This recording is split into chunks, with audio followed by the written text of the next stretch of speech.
ফলে আজ কার কাছে ধ্যান নেবো আশা করবো ইনশাল্লাহ ভাইজান আমাদের মধ্যে আবার ফিরেছে ওনার অনেক কাছে বলতে পারতেছি না আপনারা সকলে ভাইজান দোয়া করবেন আল্লাহ তাকে সুস্থ রাখে এবং ভালো রাখে এই আল্লাহ হাফেজ।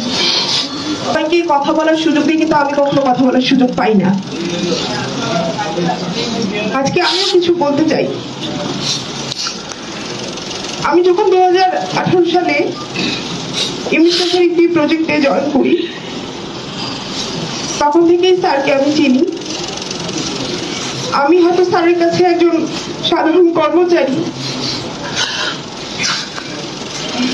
কিন্তু আমার কাছে তিনি আমার পিতৃতুল্য।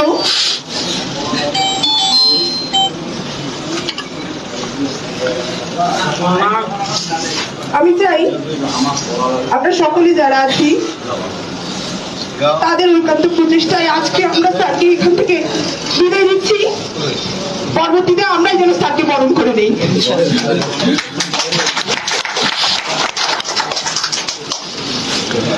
আমি আর কিছু বলবো না। এবারে বক্তব্য প্রদানের জন্য শেষবারের মতো বিনীত অনুরোধ জানাচ্ছি জনাব মোস্তাফিজুর রহমান মোস্তফা, মাননীয় মেয়র, রংপুর সিটি কর্পোরেশন মহোদয়।